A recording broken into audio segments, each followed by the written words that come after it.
Welcome to the fourth round of Swiss, fourth and final.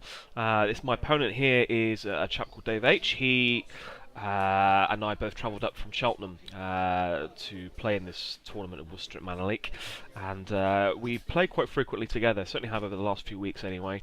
As a result, he knows my decks very well, and he's very, very good. He generally and typically wins most matches. This isn't my ideal matchup, but it kind of was inevitable, effectively. He has a very good record and always does very well. At some point, we're going to meet. It's just the way of things. But he starts off obviously playing NBN, The World Is Yours, and playing Ice Hedge Fund. I have a short gamble to play first click. This probably won't be the most sterling game in my collection. I unfortunately get very intimidated playing Dave. I'd love playing him in a casual setting, not quite as much in a tournament setting where he will undoubtedly kick my backside over and over again. So two short gambles. Desperado. And final click, a daily cast. So I've got my economy established quite nicely. Hoping to beat the inevitable onslaught of Sansan and Fast Advance yet again. So icing up the remote, installing into the remote, and playing... Oh, crumbs. Absolutely no idea what that is there. Pass. Pass. It may be another hedge fund. Not even sure. Right, so running on the remote, first click. Let's have a look and see what's there. He's not going to res, it's a Sansan, which I trash.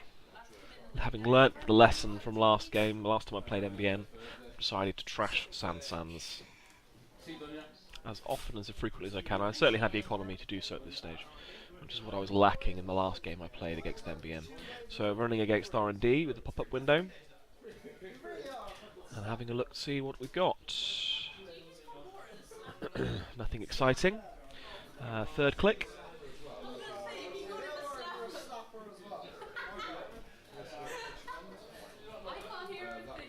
Playing the Plasticrete. Plasticrete, sorry.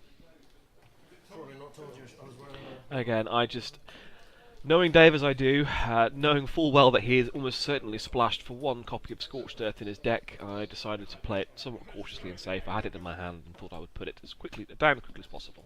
So, second piece of ice over the remote, install into the remote, and take a credit, I believe. Draw, first click. Second click, Katie Jones, and put 3 on to Katie Jones. Third click. Final click.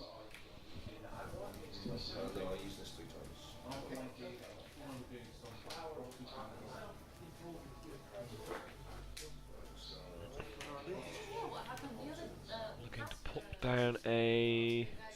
Oh, sorry, run on R&D. And score! Marvellous, project deal.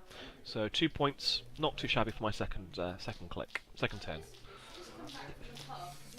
And Dave scores the Astroscript. So already with an Astroscript token, I'm somewhat concerned. It's very difficult, so I break through again into R&D, have a look, nothing there. It's the problem with pop-up window, it's supplying him with the economy to continue to fast advance, but at the same time I don't like not looking when I can get through, which is effectively for free with a Desperado down. I might as well have a look and see what he's drawing. I think he mentioned in his tournament report that at this stage he was quite heavily agenda flooded. He had pretty much all the agendas he needed in hand. Possibly the mistake was not trying to attack it. So 3 on Katie, up to 6. Katie off screen, but she's there. And Data Leap Reversal. So thinking I can always mill out R&D if he starts putting ice there. More of a deterrent than anything else. Obviously it's free to play, so... Scoring another Astroscript. Yeah, that's not great. Not what I wanted to see. So Daily Cast is exhausted, gets trashed.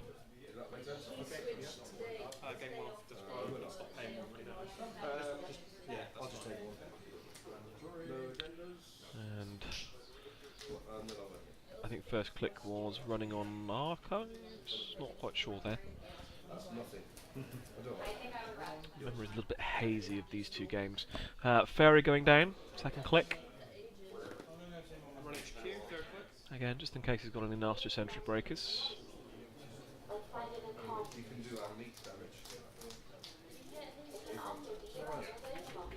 Having a look through at R&D. It's a hedge fund. Oh, no, sorry. Is his hand? Crumbs, I don't know.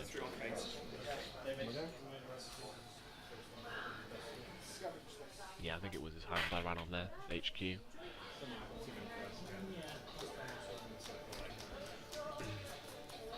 Always get nervous playing Dave, as you can see by the fact that I've now taken my jumper off. Obviously getting a little bit of a sweat on in absolute fear and terror. Fumbling my shuffles. Terrible. Win by intimidation alone. So a hedge fund. Plenty of money now, particularly because I'm supplying it via pop-up window as well. More than enough to res a San and use it. And that's even assuming if he needs it with the Astra scripts down. Installing and protecting HQ.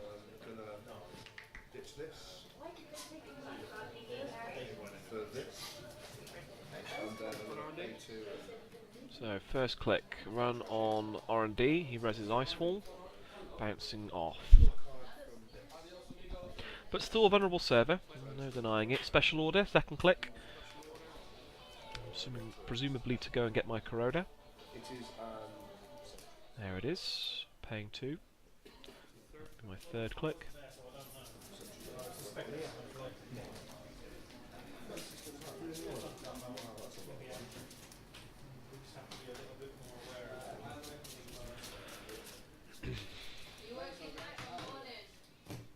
Again, this certainly is the strength of his R&D, is that it's not expensive to break through, but again, he seems to be very confident there's not a huge amount of agendas in there. I probably here should have realised that he's not protecting it particularly, he's just deterring me from running there. But anyway, last click I break through and go on to R&D, have a look, and nothing. Again, supplying him with another credit. And there's me moving all my cards off camera. Genius. So it's 4 points to 2. Dave with the 2 Astra scripts and now Jackson Howard.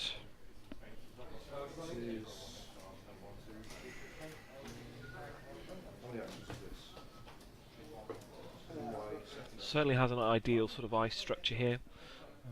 2 on each server, apart from archives.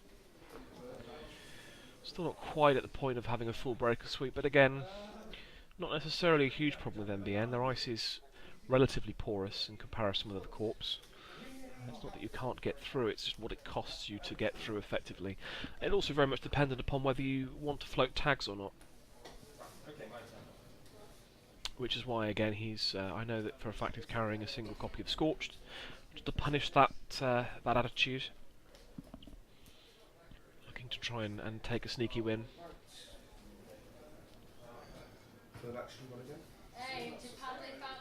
So trashing the Jackson and replacing it with... Oh, no, giving it some thought. I think he's debating whether to use it rather than to actually just trash it outright. Obviously he can use it whenever and have very much the same effect, but still put cards back into his deck.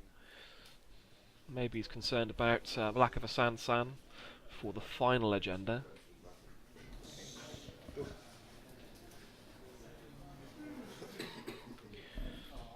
A lot of his economy cards have already come out. He's probably giving some thought to putting them back in, which he looks like he's going to. Need some more protection over here. And draw. So he changed his mind there. He leaves it in place and draws with it to draw 2. Again, possibly looking to find that final agenda. Oh, sorry, final 2 agendas.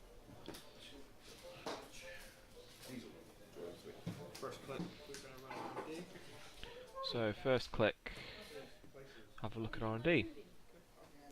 Nothing.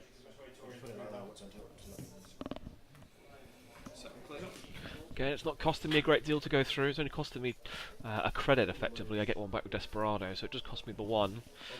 But again, it is supplying his economy. It wouldn't be so bad if I can pull off an account siphon, something of that nature, to try and reduce the rest. I think again here, possibly the better play would have been to have again forced him to pay for the ice on the other servers. I'm allowing him to score effectively at will here, which is a definite error. Anyway, so finally using Jackson Howard to throw back in 3 cards. Not sure what those 3 cards are. I'm fairly certain they're economy cards, but probably the Sansan as well. Obviously, with the reduced deck size, Jackson Howard really does come into his own. Well, against the world is yours.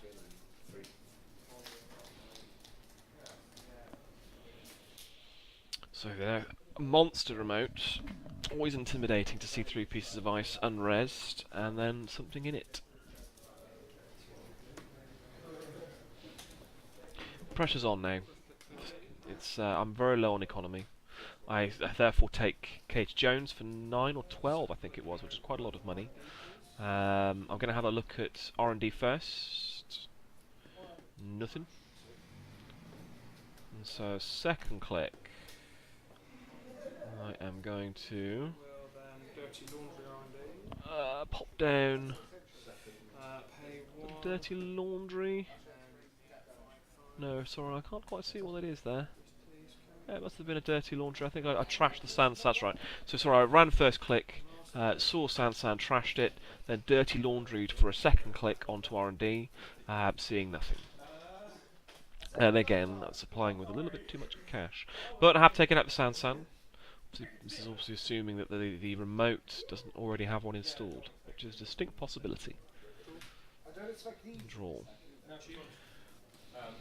Again, that probably wasn't my strongest play. I think at this stage my strongest play was endeavouring to try and keep him out from scoring an easy agenda and running on the remote server.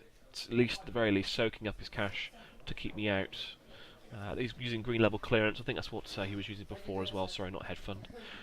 So green level clearancing to again draw through his deck and get some economy. So now we have the nightmare scenario of an upgrade and an asset, and there's only one guess as to what that is. Yogg comes out for 5. First click. I think I was just playing a little bit too slowly here. Should have been a little bit more impetus against him. All of static. Locking down R&D was definitely not the way to go here. He already had what he needed. 2 score the agenda off the top, Project Beale. But I can't afford to go through twice. Not that it would matter. I'm still short on the points that I need. Then again, with the full breaker suite, there's no reason why I couldn't have made him res 2 or 3 pieces of ice on the remote. That's what I should have done. Alas, the things we see in retrospect rather than outside the heat of a tournament battle. So, no surprises to the play that is about to happen.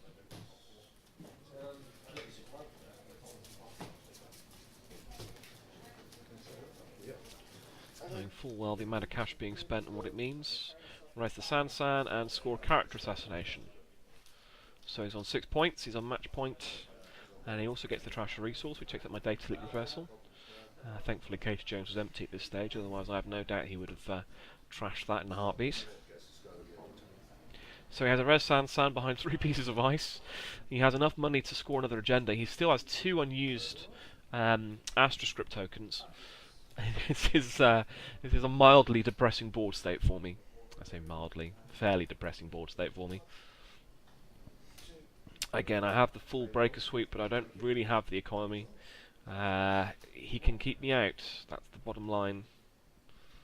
There's no real way for me to prevent him from scoring an agenda out of hand now, other than to try and prevent him from getting an agenda in hand, which I can't particularly do with the amount of draw that he has in his deck. He has the Jackson Howards, he has the green level clearance, and the bottom line is he can just draw up 3 and profit. So I take some money. Sensing I would suggest that the end is near here. I think I'm going to go and run through on R&D again here.